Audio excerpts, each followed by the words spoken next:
Assalamualaikum warahmatullahi wabarakatuh. Salam dan bahagia Bapak Ibu guru hebat. Perkenalkan, saya Diki Sofian, pengajar di SMPN 1 di Sewu, Kabupaten Garut, Provinsi Jawa Barat. Pada kesempatan kali ini, saya akan memaparkan ringkasan materi untuk memenuhi syarat pembuatan aksi nyata di platform Merdeka Mengajar. Ada 5 modul yang disampaikan pada materi platform Merdeka Mengajar topik 1, yaitu sebagai berikut. Modul 1, mengenali dan memahami diri sebagai pendidik. Masuk materi yang pertama, yaitu mengenali diri dan perannya sebagai pendidik. Dengan menjadi guru, hadir setiap hari untuk murid-murid, hadir untuk menambah kapasitas diri. Kita telah menyadari kebutuhan untuk terus belajar secara mandiri. Peran kita sebagai pendidik yaitu kita perlu terus belajar agar bisa mengantarkan murid-murid untuk berdaya dan menjadi manusia merdeka. Menurut Ki Hajar Dewantara, manusia merdeka adalah manusia yang hidup bersandar pada kekuatan sendiri baik lahir maupun batin, tidak bergantung pada orang lain. Jika kita menghadapkan murid-murid kita kelak menjadi pribadi yang mandiri dan merdeka, tentunya penting untuk mereka mengenal diri, berdaya untuk menentukan tujuan dan kebutuhan belajarnya yang relevan dan konseptual terhadap diri dan lingkungannya. Menurut Ki Hajar Dewantara, dalam dasar-dasar pendidikan, maksud pendidikan itu adalah menuntun segala kekuatan kodrat yang ada pada anak-anak agar mereka dapat mencapai keselamatan dan kebahagiaan yang setinggi-tingginya baik sebagai manusia maupun sebagai anggota masyarakat. Salah satu awal kita sebagai pendidik adalah bagaimana kita memaknai dan menghayati pribadi kita sebagai manusia yang merdeka untuk terus belajar. Di era zaman sekarang, murid-murid memiliki cara belajar mereka tersendiri. Teknologi mereka gunakan sebagai sarana media belajar dan internet sebagai sumber belajar mereka. Tanpa kita berikan pengetahuan terlebih dahulu, mereka sudah dapat memperoleh informasi tersebut. Ki Hajar Dewantara pernah menyampaikan, pendidik itu menuntun tumbuh atau hidupnya kekuatan kodrat yang ada pada anak-anak agar dapat memperbaiki lakunya, bukan dasarnya ya, hidup dan tumbuhnya kekuatan kodrat anak. Untuk submateri yang kedua, apa peran saya sebagai guru? Menurut Ki Hajar Dewantara, memberi ilmu demi kecakapan hidup anak dalam usaha mempersiapkannya untuk segala kepentingan hidup manusia, baik dalam hidup bermasyarakat maupun hidup berbudaya dalam arti seluas-luasnya. Ternyata peranan seorang pendidik sangatlah besar. Hal apapun yang kita lakukan di kelas, dari segi memfasilitasi proses belajar atau bekerja kelompok, atau hal sekecil ucapan pujian maupun cemooh yang tidak disengaja terucap akan menimbulkan makna bagi murid-murid yang kelak akan menjadi bagian dari masyarakat. Setiap hal kecil yang kita sampaikan di kelas akan berkontribusi pada kecakapan hidup anak saat dewasa. Saat belajar di kelas, sebenarnya Bapak Ibu sedang membentuk masyarakat, membentuk budaya masa depan lewat murid-murid kita. Di submateri yang ketiga, ingin menjadi guru seperti apa saya? Ya, pasti jelas ya, seperti guru yang dikagumi, guru yang bertutur kata lembut, guru yang selalu menyimak pendapat kita, atau guru yang selalu menyemangati kita. Apakah ada sosok guru yang memberikan pengalaman belajar yang menyenangkan, yang membuat Bapak Ibu guru hingga saat ini? Menjadi guru atau pendidik itu sangat menantang, apalagi dengan perubahan zaman yang dinamis yang kita alami saat ini. Guru haruslah adaptif terhadap perubahan. Seperti yang disampaikan Ki Hajar Dewantara, pendidikan umumnya berarti daya upaya untuk memajukan pertumbuhan budi pekerti, yaitu kekuatan batin, karakter, pikiran, atau inteleknya, dan tubuh anak. Modul 2, mendidik dan mengajar. Submateri yang pertama yaitu mendidik menyeluruh. Pengajaran adalah suatu cara menyampaikan ilmu atau manfaat bagi hidup anak-anak secara lahir maupun batin. Pengajaran merupakan salah satu bagian dari pendidikan. Mengajar salah satu dari mendidik, sementara pendidikan merupakan tempat menabur benih-benih kebudayaan yang hidup dalam masyarakat, sekaligus sebagai instrumen tumbuhnya unsur peradaban. Ki Hajar Dewantara mendefinisikan pendidikan sebagai tuntunan, yaitu tuntunan dalam hidup tumbuhnya murid. Maka, mendidik adalah menuntun segala kodrat yang ada pada murid agar mereka dapat mencapai keselamatan dan kebahagiaan setinggi-tingginya, baik sebagai manusia maupun sebagai anggota masyarakat. Murid diciptakan sebagai makhluk yang memiliki kodrat untuk mereka hidup dan tumbuh. Pendidik tidak dapat menentukan dan berkehendak akan hidup tumbuhnya murid. Yang bisa dilakukan pendidik adalah menuntun tumbuh atau hidupnya kekuatan-kekuatan itu dengan mengerahkan segala daya upaya untuk memajukan perkembangan budi pekerti, pikiran, dan jasmani murid, agar dapat memperbaiki perilakunya, bukan dasar hidup dan tumbuhnya itu. Menurut Ki Hajar Dewantara, anak-anak tumbuh berdasarkan kekuatan kodratnya yang unik. Tidak mungkin pendidik mengubah padi menjadi jagung atau sebaliknya. Mendidik tidak hanya berbentuk pengajaran yang memberikan pengetahuan kepada murid, tapi juga mendidik keterampilan berpikir, mengembangkan kecerdasan batin. Pendidikan pikiran intelektual murid sebaiknya dibangun setinggi-tingginya, seluas-luasnya, dan selebar-lebarnya untuk mewujudkan kehidupan lahir dan batin dengan baik-baiknya. Setiap murid memiliki kekuatan-kekuatan yang memerlukan tuntutan orang dewasa. Untuk submateri yang kedua yaitu pendidikan selama 1 abad. Sistem pendidikan perintah dan sanksi merupakan metode pengajaran kolonial yang tanpa sadar menjadi warisan cara guru mendidik. Kasus kekerasan di sekolah, murid mendapatkan hukuman jika siswa tidak mengerjakan apa yang diperintah guru. Ki Hajar Dewantara menggagas perlunya sistem pendidikan yang humanis dan transformatif yang dapat memelihara kedamaian dunia dan memperkenalkan sistem Among Ingarsa Sungtulodo ing madya mangun karso tuturi handayani.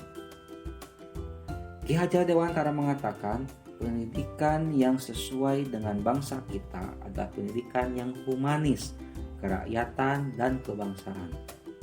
Selain pendidikan kecerdasan dan pola pikir, pendidikan kultural yaitu pendidikan yang berdasarkan pada garis bangsa dan budaya. Pendidikan kultural akan melengkapi, mempertajam, dan memperkaya pendidikan kecerdasan murid. Di submateri yang ketiga, menjadi manusia secara utuh. Bersatunya pikiran, perasaan, dan kehendak dapat menimbulkan daya dan memunculkan budi pekerti. Hal tersebut menandakan sebagai manusia yang merdeka. Manusia merdeka yaitu manusia yang dapat memerintah dan menguasai dirinya secara mandiri, dan itulah kodrat sebagai manusia. Guru sebagai pendidik dapat berperan dalam membantu murid memahami kebutuhan lahir dan batin agar mencapai keseimbangan dalam menjalani kehidupan. Pendidikan atau tuntutan seyogyanya mampu memberikan didikan lahir maupun didikan batin kepada murid agar terpenuhi kebutuhan kehidupan dan penghidupan. Menurut Ki Hajar Dewantara, pendidikan adalah tempat persemaian benih-benih kebudayaan yang hidup dalam masyarakat dan daya upaya untuk memajukan perkembangan budi pekerti, pikiran, dan jasmani. Agar tercapai keseimbangan menjadi manusia, murid sebaiknya dilatih dan dikuatkan kebutuhan batinnya dalam berkehendak dan menentukan tujuan belajar. mengembangkan kerjasama, membangun empati, menghargai sesama, dan merefleksikan diri untuk mengembangkan dirinya dan berkontribusi di lingkungan sosial. Proses mengasah nalar atau keterampilan berpikir murid menurut Benjamin Bloom dan Anderson yang kita sebut sebagai level kognitif, yaitu mengingat, memahami, mengaplikasikan, menganalisis, mengevaluasi, dan mengkreasi. Dalam proses pendidikan tidak terpaku pada urutan level kognitif ya, tetapi dapat memilih level yang cocok dengan pembelajarannya. Maka tujuan pendidikan untuk mengasah nalar murid dapat terwujud sebagai bekal pengembangan pendidikan budi pekerti. Modul yang ketiga, mendampingi murid dengan utuh dan menyeluruh. Submateri 1, kodrat murid. Ada kodrat keadaan. Kodrat keadaan terdiri dari kodrat alam dan kodrat zaman. Ki Hajar Dewantara mengatakan bahwa segala perubahan yang terjadi pada murid dihubungkan dengan kodrat keadaan baik alam dan zaman. Sedangkan kodrat alam merupakan kodrat yang berkaitan dengan sifat dan bentuk lingkungan di mana mereka berada.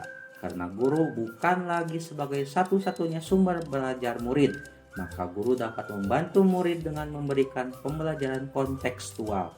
Guru berperan sebagai penghubung antar sumber belajar mereka yang ada di sekitar murid atau di sekolah dengan sumber belajar digital, sehingga akan membantu mereka menguatkan kekuatan-kekuatan kodratnya.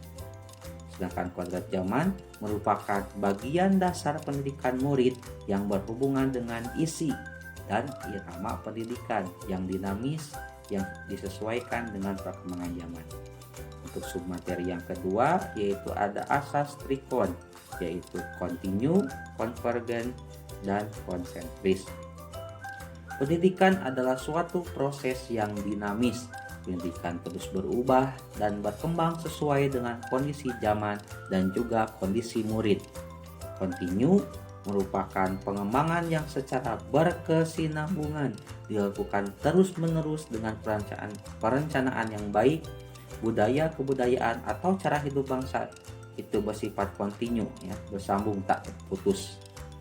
Kalau konvergen yaitu bersama bangsa lain mengusahakan terbinanya karakter dunia sebagai kesatuan kebudayaan umat manusia sedunia tanpa mengorbankan nilai-nilai atau identitas bangsa masing-masing.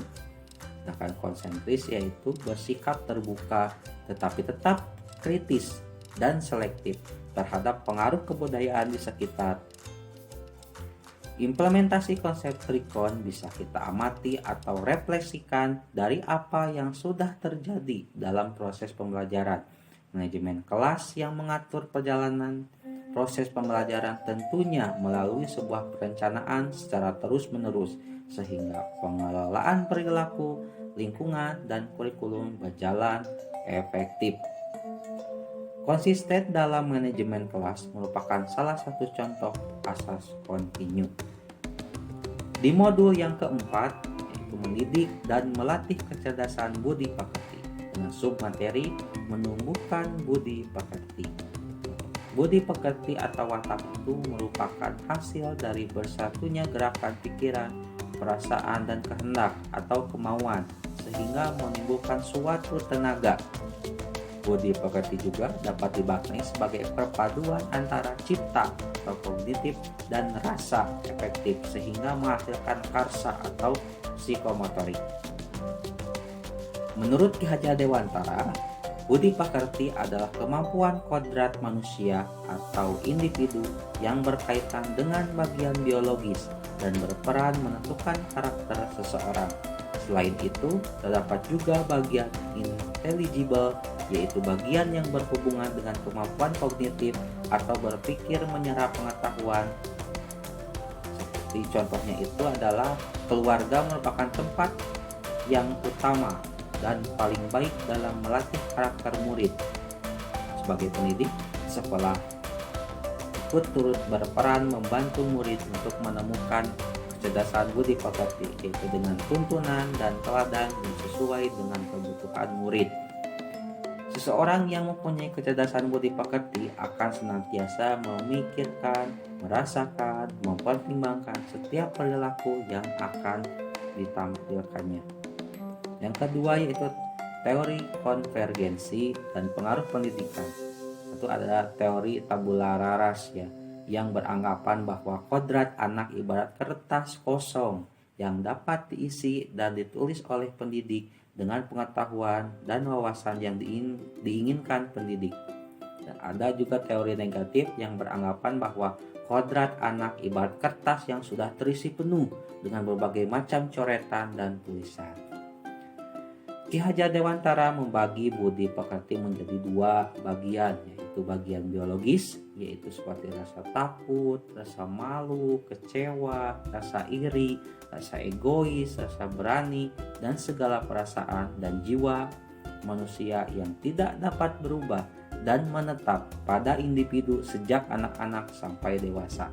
Kedua itu bagian intelligible, yaitu seperti kecakapan dan keterampilan pikiran, kemampuan menyerap pengetahuan yang dapat diubah karena pengaruh keadaan, lingkungan, dan pendidikan.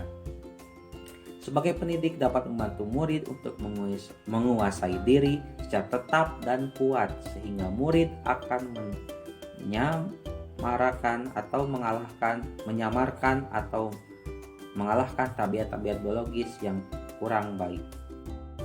Modul 5. Pendidikan yang mengantarkan keselamatan dan kebahagiaan. Submateri 1 yaitu mengantarkan murid selamat dan bahagia. Selamat dan bahagia. Setiap pendidik sebaiknya harus mengenal dan memahami kekuatan kodrat anak, bahwa setiap murid dapat mengekspresikan dan membuat pemahaman sendiri dengan cara yang berbeda. Dan dalam menilai murid, sebaiknya pendidik tidak hanya menggunakan satu metode pengukuran saja, akan tetapi menggunakan metode yang lainnya yang melibatkan murid untuk merefleksikan pemahaman dari pemahaman belajarnya. Salah satu fungsi pendidikan adalah mengantarkan murid agar siap hidup dan memberikan kepercayaan kepada murid bahwa di masa depan mereka akan mampu mengisi zamannya demi mencapai keselamatan dan kebahagiaan. Sedangkan sistem Among, Ki Hajar Dewantara memperkenalkan sistem Among ing ngarsa sung tulodo ing madya mangun karso tuturi handayani. Untuk ing ngarsa sung tulodo, di depan memberi teladan.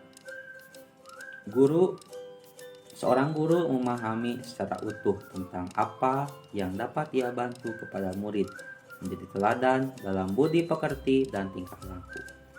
Ing madya mangun karso, di tengah membangun kehendak, seorang guru diharapkan mampu membangkitkan semangat, berswakarsa dan berkreasi bersama murid dengan membuka dialog dengan murid, berperan sebagai narasumber dan panutan. Untuk Tutpuri Handayani di belakang memberikan dorongan.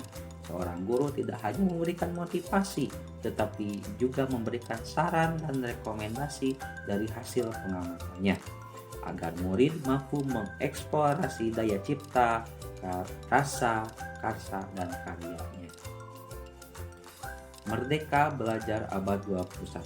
Di era sekarang, guru tidak lagi menjadi satu-satunya sumber pengetahuan, tetapi guru sebagai fasilitator pembelajaran.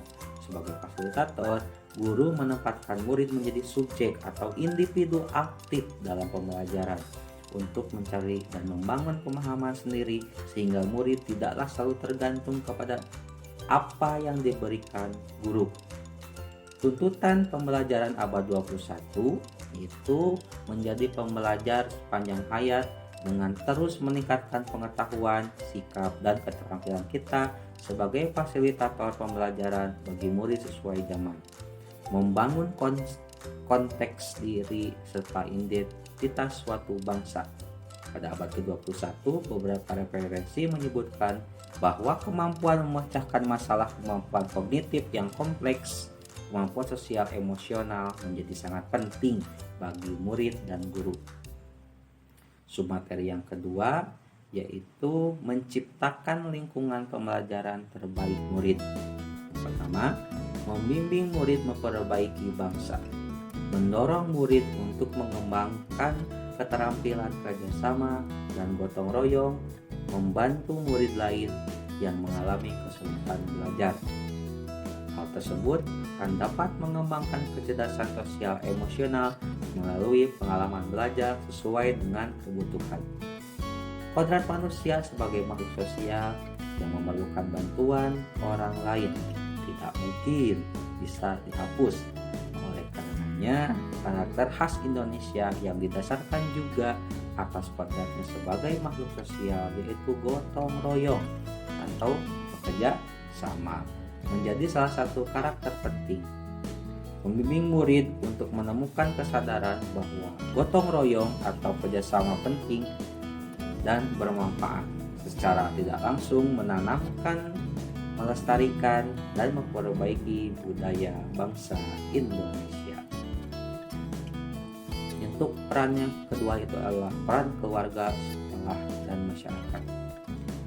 Menurut Ki Hajar Dewantara, menghidupkan, menambah, dan menggembirakan perasaan kesosialan tidak akan dapat terlaksana jika tidak didahului oleh pendidikan diri atau pendidikan individu, karena inilah dasarnya pendidikan budi pekerti yang akan dapat menimbulkan rasa kemasyarakatan atau rasa sosial.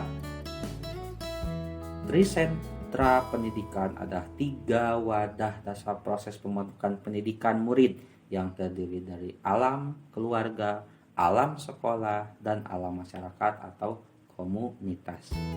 Ketiga alam tersebut berperan dan berkontribusi mengembangkan pengetahuan, nilai-nilai, dan keterampilan murid. Demikian paparan saya mengenai materi pada seri pelatihan menciptakan kelas Merdeka Belajar dengan topik Merdeka Belajar yang bertujuan untuk memahami peran guru Merdeka Belajar menurut Ki Hajar Dewantara. Terima kasih atas segala perhatiannya. Ditutup dengan billahi taufiq wal hidayah. Wassalamualaikum warahmatullahi wabarakatuh. Salam dan bahagia.